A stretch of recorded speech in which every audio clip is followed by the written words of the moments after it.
you've got this sort of cartoony like thing as well, and that there's more of those inside. It says, "Each time I fall more under his power."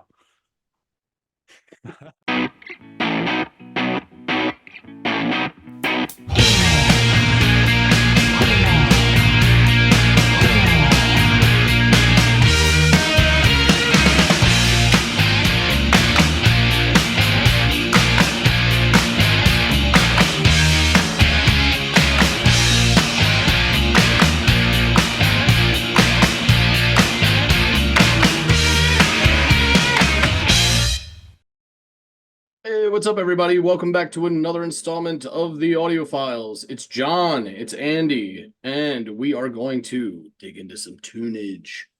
And John's going to be offering up something for me to go off and listen to, and he is going to let us know what that is right now. John, what have you got in store?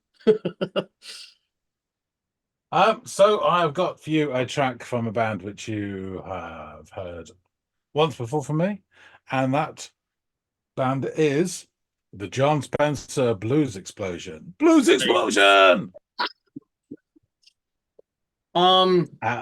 Greyhound Part 1 and 2 remix or something like that.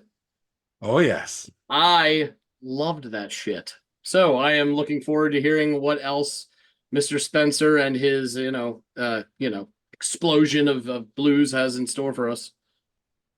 That track, that aforementioned one, was, as we discussed at length, very much remixed. Yeah. And so was not particularly sort of representative of their sound. So this one will be a different tack. So the track is called Down in the Beast. Okay. All right. Well, I'm going to head down the beast and check it out, and I will come back, hopefully unscathed, and let you know what I think of it, man. As I say in Rocky IV, if he dies, he dies. Nice. Fair.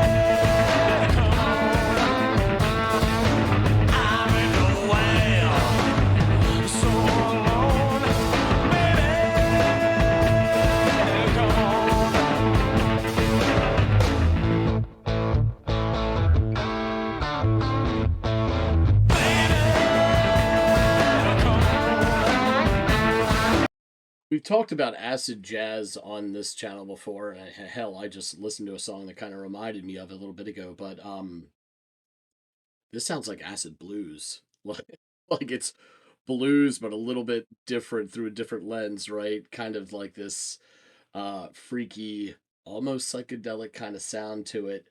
But it's still got that driving blues riff going on, and the vocal delivery as well kind of leans into that sound too. But it's a lot of fun, and I'm liking all this fuzz. Yeah, it's really cool.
and I sunk like a stone. Now I'm in the water.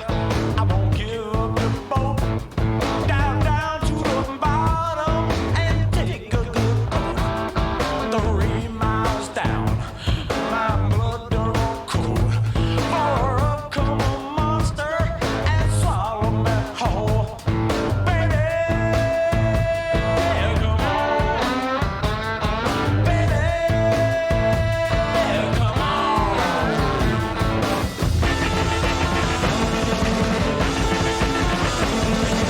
Down in the beast, man, is a fresh oil is made with starfish and tuna and squid and sea bream. I'm picking up driftwood and a pirate bones. I'm a build me a cabin and sit right at home.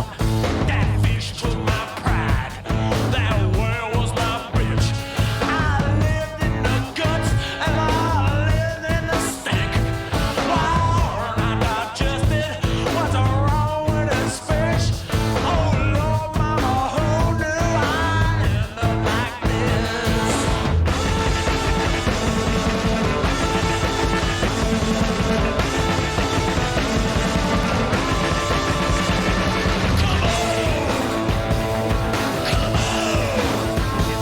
That was nice. I want to hear that. I want to hear that again. God, this is a lot of fun. And I'm loving this album cover. If that is what I'm looking at right now in this thumbnail. Bitch. I lived in the guts and I lived in the stink. Wow, I digested. What's wrong with this fish? Oh Lord, mama, who knew I'd end up like this?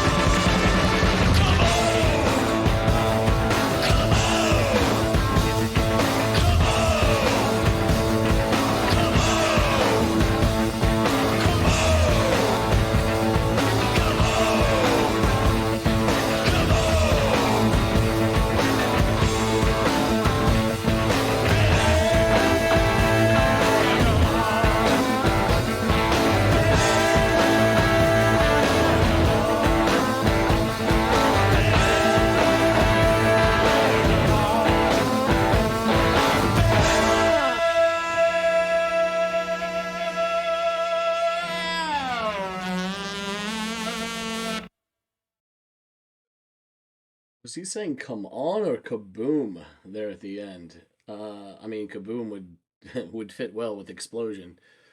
Yeah, this was a lot of fun.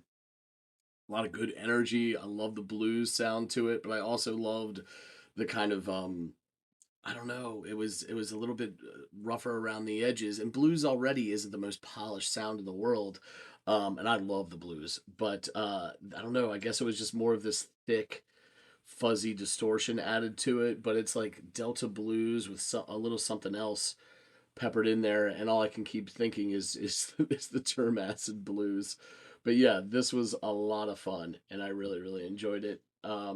That's two for two now with the John Spencer Blues Explosion. A lot of good stuff. Let's get back to John. So you've returned from Down in the Beast. What do you Survived the make of this? explosion. I survived the explosion, and I survived the beast. I like this. I like this a lot. I don't think I liked it as much as Greyhound, if I'm being 100% honest with you. It was still really good, and I still really liked it, and I'm going to get into why. The very beginning of the song, I mean, very beginning of the song, first few seconds, almost reminded me with the way like the staticky nature of it. It reminded me of like turning a radio dial on the FM band and every station's playing the same song, but to varying degrees of reception. Like how clear it was coming in and out. And I really like it. Was kind of a fun way to introduce the song. But then the bluesy nature of the guitar elbows its way through the staticky fuzz like a bully trying to make his way to the front of a crowd. And I'm starting to get like, even though you had mentioned that the remix was clearly remixed and maybe not emblematic of the true iteration of John Spencer Blues Explosion, there were still like hella connecting points, and one of it being this like Delta blues vibe that I got from the music itself. And I remember thinking that when I listened to the first song, and that was a while ago. I mean, I was still, this is before I got downgraded and sent to the music dungeon. I was still shooting upstairs. And yeah, so there was that connecting point for me. So then the vocals thunder in on the downbeat with a "Baby Come On," and it's followed by some nods to the Delta blues, as I alluded to earlier. With that, like this all comes via that really great blues guitar riff. But there's something more to this sound than just Delta blues. And I remember talking about in the last song that you offered up to me that it reminded me of acid jazz kind of. This is like acid blues. It's not traditional, Delta blues, but it's close, but it's been tinkered with. And that's just the vibe I get from it, and I really really enjoyed it. It's kind of like it's like looking at blues through a different lens.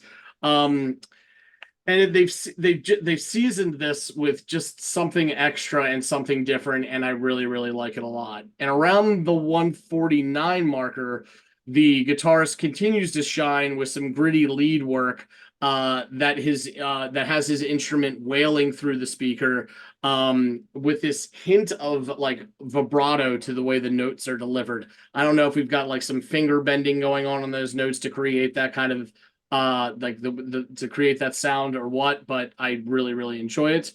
And now we get to the bit of the song where the lyrics oddly reminded me of both "Beneath the Brine" by the Family Crest that we did, as well as "The Little Mermaid." So we are treated to this narrative about going 3 miles beneath the water and encountering some sort of sea creature that swallowed our narrator whole, if I am interpreting and hearing these lyrics correctly. And despite all of that, he can't help but call out for his baby to come on, which seems like an interesting thing to yell out when you're in the middle of like this sort of Greek style, fight with some sort of like sea creature, mythical sea creature. It just made me laugh hearing that. And then around the 249 marker, we get this bombastic flourish on the guitar and the drums before we then are taken back to the Wet and Wild world of Jacques Cousteau. And we find the narrator adapting to his new life under the sea, and building himself a nice little home out of driftwood. And I mean, talk about taking chicken shit and turning it into chicken salad. This guy will not be held down. So I really, really like that part. It just makes me laugh, this whole story he's telling, trying to understand what the metaphor here is that he's going for. But more of that kick-ass flourish on the drums and the guitar after the verse. And we get these chants of what I believe are either kaboom or come home or come on before it finally comes to an end. And all jokes aside about the lyrical nature and content of the song, it was really, really fun. And I loved the more modern and interesting twist on the tried and true sound of the Delta blues. So this was good. This is a really good song. I enjoyed it. I need to know what the fuck he's talking about with these lyrics, though. Okay, this is going to be more of a discussion than me reading my notes, because I haven't got a lot, because there's not a lot out there. Okay. So the reason I picked this song is because this is a favorite of mine of this album, and it's really hard to get a copy on YouTube that was usable. So I took a chance, tried it out, and as time speaking, it wasn't blocked. So I was so excited. But fuck it, of all his other albums and all their other stuff that they output. Oh yeah, while it's still viable, let's just do this bastard. Yeah. So this is from their 2002 album, Plastic Fang, their 8th studio album. It spawned 3 singles, She Said, which hits the number 58 spot in the UK singles charts, and it was there to this top, well, seeing as they've ended now, definitely their highest charting single. So that shows you the level of single success. Sweet and Sour, which hit number 66, and Shakin' Rock and Roll Tonight, which reached number 126, and no further. The dizzying. Yeah, so just to recap, we spoke about the band before in the previous episode, which I read some up, put a link down there, blah, blah, blah. So it's John Spencer, vocals, guitar on this track, Judah Bauer, guitar, and Russell Simmons, drums. On the album, there also he does his theremin and his stylophone, and both him and Judah Bauer are credited with claps as well. Ooh. I think that's the action, not the That's so. condition. So the album itself features guest spots from, rather amazingly, Dr. John, Oh which wow. I think is so cool. Elliott Smith, which you wouldn't have guessed. Yeah, Bernie no. Worrell, Bernie Worrell, who was in Parliament and Funkadelic, Okay. and Willie Weeks, who I don't know, as shock horror guest bass player. Because rather famously, John Spencer Blues Explosion does not have a bass in any of their stuff. So there you go. So from the design of the album and the packaging through to the subject matter, the whole album has their Halloween dentures placed firmly alongside their tongue within the cheeks. It is not to be taken seriously at all. So vampires, werewolves, and assorted B-movie monsters frame tales of infidelity, revenge, and a couple of silver bullets. Okay. That actually clears up the album cover and the lyrical content of this particular song all in one little succinct bit of knowledge there. Thank you, John. So the album on vinyl, I won't show you, but it's actually just a wrap and it comes all apart. And it's got like this stripe down the middle, which you see these various sort of fangs. This bit flaps open, and it's actually like a 1950s sort of like mini advert for different teeth and stuff that you would get in a magazine, newspaper. It's really cool. And inside, it's got these other sort of cartoon, like, you see the werewolf there and the cricket there. This is the single, She Said, and that's like one of the inside ones. And when you remove the single, you get that little emblem inside as well. Ooh. And on the back, Foolish. you've got this sort of cartoony like thing as well. And there's more of those inside. It says, each time I fall more under his power. Then the album itself actually comes in a plastic bag, which you have to cut with the sort of holder over the top, so it's all sealed up, and you have to take that out to then do it. So thus rendering it not as valuable as it once was. But I wanted to listen to it, so fuck off. Anyway, so yeah, it's just really fun. Now this came out right at the middle of the sort of garage revival time, 2002. That, to be honest with you, John Spencer Blues Explosion started over a decade before doing all that stuff. But it did draw some very lazy and negative comparisons to newer bands, saying they were trying to jump on the bandwagon of things like Strokes, White Stripes, which is just absolute fucking nonsense because they paved the way. But there you go, journalists for you. And in fact, this album doesn't get a whole lot of love from the fan base either. Now, granted, it's no Orange or Now I Got Worry or even An Extra Width, but it's probably their most straightforward and accessible offering. It's proper back to basics. A lot of the songs are kind of old-fashioned, almost rock and roll, sort of almost late 50s sort of sound to some of them. Now, it did take me a little while to sort of love this album, but once it clicks in, it's just so much fun. And for me, this is the standout track. I love that sort of swampy, I don't know why, but sort of like Louisiana, Mississippi sort of sound comes to mind just in the overall thing. You're right, it's got its roots in the Delta blues, but John Spencer Blues Explosion wasn't ever really about the blues, even though they say they were.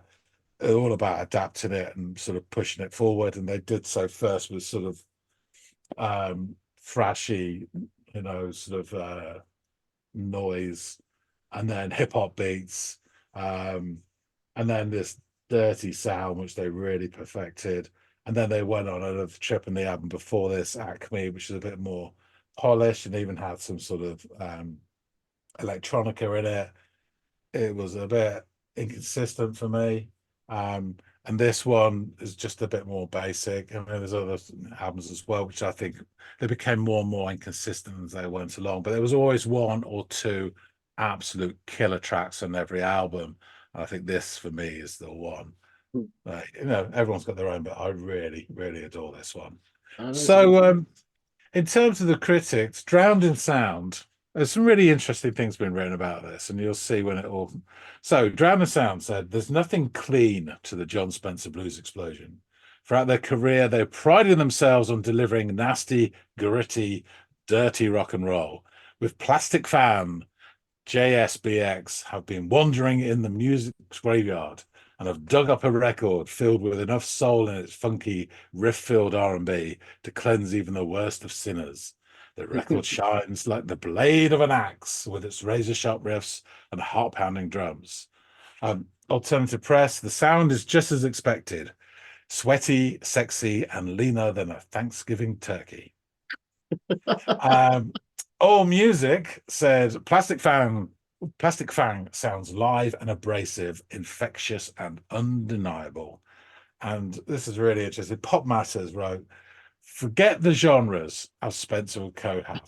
Please, please, please forget about lumping John Spencer Blues Explosion in with the Strokes and the White Stripes, as countless publications have. John Spencer Blues Explosion are interested in only one thing, rocking, and not giving a shit about what anyone else, especially themselves, calls it. Although they've left the more fractured, splintered punk behind in favor of standard blues rock riffs, make no mistake about it, these wolves still have teeth and they bite really hard." Ooh. And then Pitchfork gave it 2.5 out of 10 and said it was the death knell of the band and compared them within the first two paragraphs to the White Stripes, for fuck's sake, which is why I hate that website so much. So we're getting to the lyrics, which are really complicated, and if you're lucky, I'll help decipher them. It is just the B movie Joan and the Whale sort of nonsense. Yeah. And I absolutely that line with down in the with the tuna and sea brave is the turning point. Yeah. You either buy that and carry on, or you just go, for fuck's sake. But I bought it and carried on. So he starts off with a lot of repetition, and it's baby. It's not baby, it's baby. Come on, baby, come on. Important I'm in a distinction. whale, so alone. Baby, come on. Baby, come on, baby, come on. I'm in the whale, so alone. Baby, come on.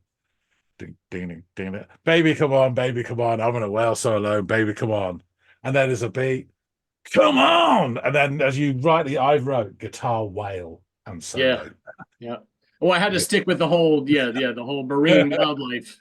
Yeah, motif. but it really is that. I absolutely adore it. It's nothing new or groundbreaking. It's just fucking awesome and on point. And then he goes into his Saturday night. Well, I was drunk on rum. I stumbled off deck and I sunk like a stone. Now I'm in the water. I'm going to give up the boat, dive down to the bottom and take a good gulp. 3 miles down, my blood done run cold. For up coming a monster and swallow me whole. Baby, come on. Baby, come on. And there's more. And then he's really sort of got that sort of they've affected the vocals there, so it's almost like Casablanca sort of down in a beast. Now, this line, I can only find the lyrics on 2 websites, and both of them didn't have a clue what this line was. I listened to it 20 times. This is my best guess. Down in the beast, man, is a fresh horrors made with starfish and tuna and squid and sea bream. I'm picking up the driftwood and the pirated bones. I'm going to build me a cabin and sit right at home. That fish took my pride. That whale was my bitch. I lived in the guts and I lived in the stink.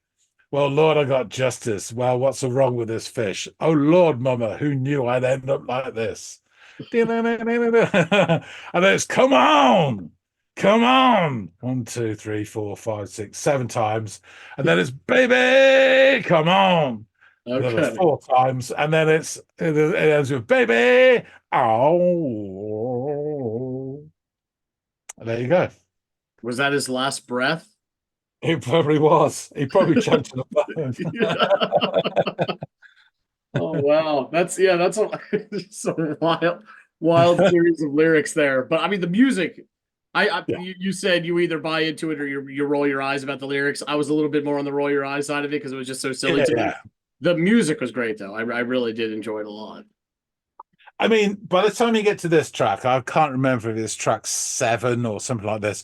You've already had teenage werewolves. Yeah, You've had him being stalked by female vampires. You've had all sorts of stuff going on. So this is just another walk in the park by this point of the B movie horror thing. yeah. It's all about perspective. I don't have the luxury of having heard all the other silly tracks that this thing is Oh, part of. no, exactly. But So it's just, and again, when I first heard it, I thought, well, the music's all right. This other stuff or not. But it took me a while. But then you yeah. get past that point, and it's just fucking awesome. And it's not meant to be taken seriously, obviously, like all B movies Of aren't. course. Right. I thought it's a really interesting stylistic choice to go down that path. I mean, you see like the video for She Said, it's just hilarious. He's chased by these nuns who turn out to be vampires, who then become strippers, as you do in all good B movies. Yes. So yeah. It They talk actually about this. reminds me of that Tarantino joint, where like they end up in that brothel and it all turns into Dust vampires. Till Dawn, yeah. Yeah, from Dusk Till Dawn, right? And your man Rodrigo as well, yeah. Yep. Yeah, he talks about this giant hair growing from the base of his skull and stuff like that. It's just really funny. But there you go. So yeah, bit of fun. I just thought the Swampy Blues thing, a guitar especially, was something you'd enjoy. So yeah, not to be taken seriously. And please, folks, do not have nightmares. All right, I'll wrap things up. And say thanks for listening, Sunday. Folks out there, tell us what you think. Are you any fans of John Spencer Blues Explosion? Blues Explosion! Let us know. Please hit the like button if you like this. If you've been affected by any of the storylines in tonight's episode, there are numbers you can call. Look them up, you lazy bastards. Yep. But yeah, we'd love to hear your points of view and your comments as always. And if you haven't already joined the exclusive club of one of our subscribers, we would extend that invitation to you right now. So yeah, join and subscribe. We really appreciate everyone that helps us on this channel, supports us along the way. And we hope you get something out of it as well. Even if it's just wasting some time rather than actually working for a living. Yeah. That being said, thanks again so much for watching, and we'll see all of you on the next episode of the Audiophiles. See you later. Come on! Baby.